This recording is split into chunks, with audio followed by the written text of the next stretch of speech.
Hello everyone, welcome back to my YouTube channel IELTS with MK। I hope guys आप लोग बहुत अच्छे होंगे।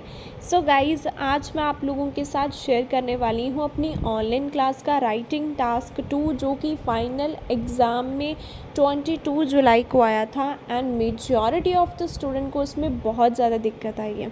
सो मैंने सोचा चलो मैं अपनी ऑनलाइन क्लास में करवा रही हूँ तो आपको भी बता देती हूँ, क्योंकि काफ़ी ज़्यादा स्टूडेंट के मैसेजेस आ रहे हैं, अभी हमारे पास आइडियाज़ नहीं है इसके रिगार्डिंग। सो अगर आपको ये वाली वीडियो अच्छी लगे तो चैनल को सब्सक्राइब, शेयर एंड वीडियो को लाइक ज़रूर करना। सो अब हम लोग शुरू करते हैं आज की हमारी वीडियो। अगर कोई भी बच्चा मेरी ऑनलाइन क्लासेस में इंटरेस्टेड है तो इस गिवन नंबर के ऊपर टेक्स्ट करके मेरी ऑनलाइन क्लासेस को भी ज्वाइन कर सकते हो, सिंगल मॉड्यूल को भी आप लोग ज्वाइन कर सकते हो। ओके सो हमारे पास जो क्वेश्चन है जो 22 जुलाई को फाइनल एग्ज़ाम में आया था और आप लोगों को बहुत इसमें प्रॉब्लम आई है, अभी हम क्या लिख सकते हैं, ठीक है। सो हमने ऐसा क्वेश्चन पहले भी किया हुआ है, सो वही आइडियाज़ हम इसमें अप्लाई करेंगे।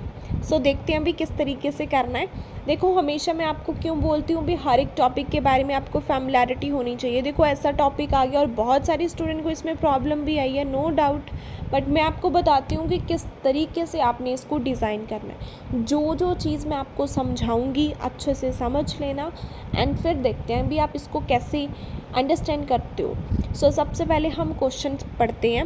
Historical object should be brought back to the country of origin, to what extent do you agree or disagree।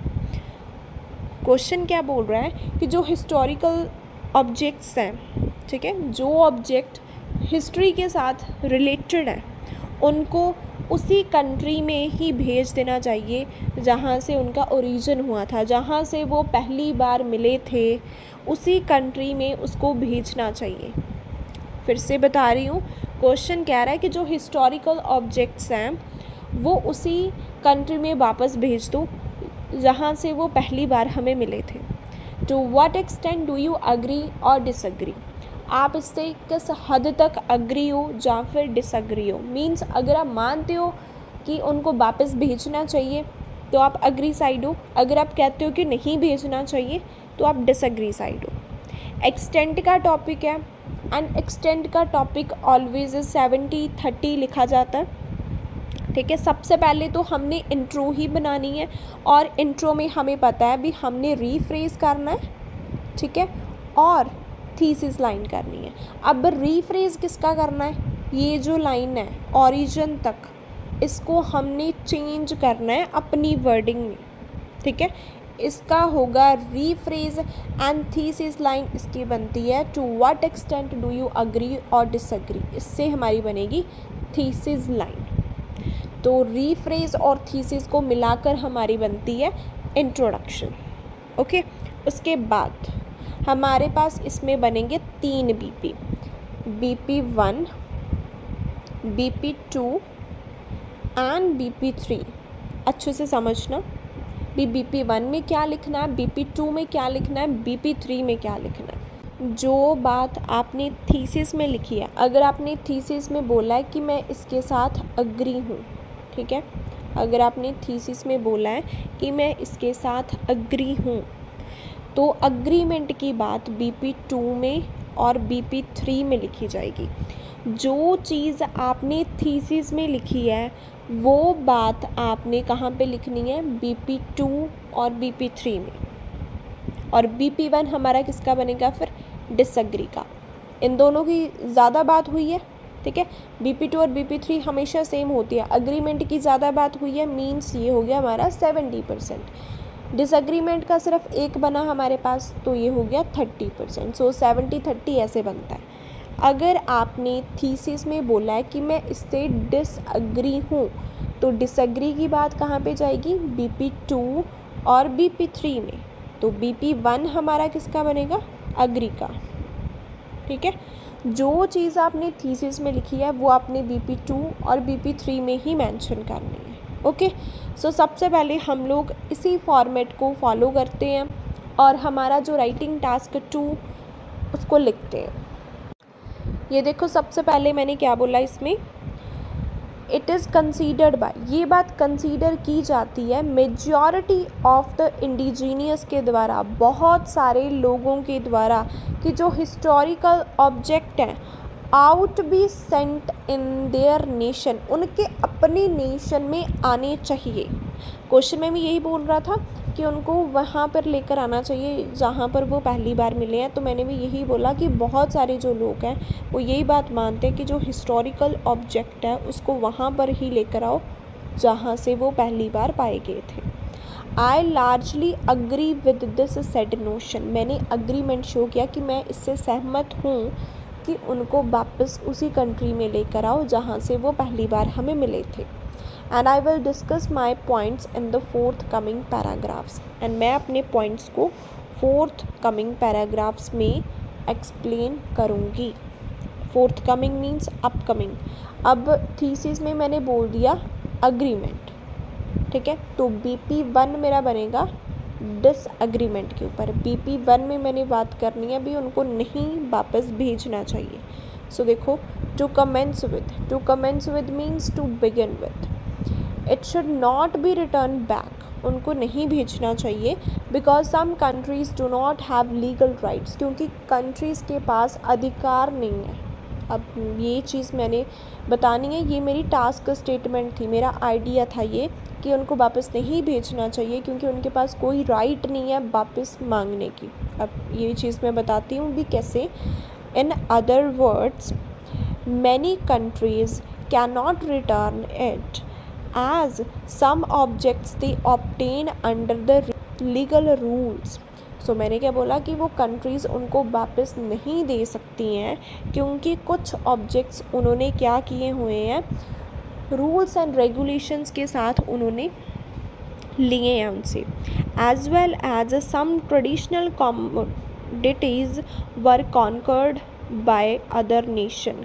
इसका मतलब क्या होता है, वेन, कि उन्होंने, इसका मतलब है कि कुछ ट्रेडिशनल ऑब्जेक्ट्स उन्होंने जीते हुए हैं दूसरी कंट्रीज से, ठीक है, कुछ उन्होंने जीते हुए हैं। So they have no need to return it back, so उनको कोई ज़रूरत नहीं है वापस देने की। तो मैंने रीज़न बताया कि उनको कोई ज़रूरत नहीं है वापस देने की क्योंकि उन्होंने प्रॉपर लीगल फॉर्मेट के साथ उनको लिया हुआ है। और दूसरा रीज़न मैंने बताया कि कुछ उन्होंने जीते हुए हैं, सो उनको कोई ज़रूरत नहीं है वापस देने की। अब BP2 में मैंने बात करनी है, अभी उनको वापस करो, ठीक है, अभी उनको वापस करो ये सारी चीज़ें। सो देखो, मूविंग टुवर्ड्स अग्रीमेंट, अब हम लोग अग्रीमेंट की तरफ मूव कर रहे हैं। There are multifarious reason behind the statement, बहुत सारे रीजंस है इसके पीछे भी क्यों उनको वापस देना चाहिए। The paramount one, they tend to bring back as these belongs to historical value of a specific nation, क्योंकि उस कंट्री की हिस्टोरिकल वैल्यू उससे जुड़ी हुई होती है, मतलब उस ऑब्जेक्ट के साथ उस कंट्री की हिस्ट्री जुड़ी हुई होती है। सो इसी वजह से उनको वापस देना चाहिए। अब देखो, इसको मैंने एक्सप्लेन करना है।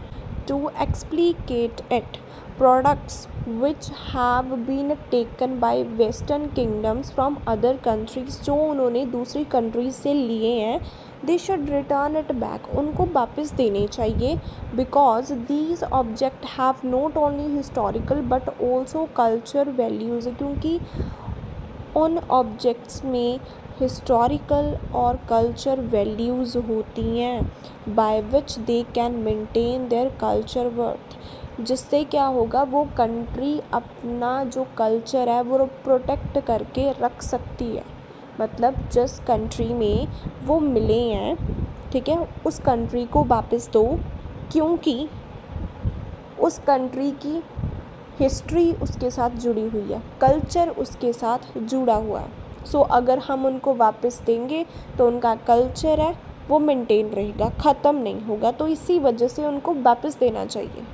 अपार्ट फ्रॉम दिस, इसके अलावा these are connected with the sentiments of a native country masses, उस कंट्री के लोगों की सेंटिमेंट्स, फीलिंग्स भी उनके साथ जुड़ी हुई होती हैं, उस ऑब्जेक्ट के साथ जुड़ी हुई होती हैं, सो इसी वजह से उनको वापस कर देना चाहिए। तो मैं रीज़न बता रही हूँ भी क्यों वापस करना चाहिए। मैंने एक तो रीज़न बता दिया भी उनकी फीलिंग्स जुड़ी हुई होती हैं, दूसरा मैंने बताया भी उनकी कंट्री का कल्चर प्रोटेक्ट रहेगा, हिस्ट्री प्रोटेक्ट रहेगी, सो इसी वजह से उनको वापस दे दो, वही अच्छी बात है।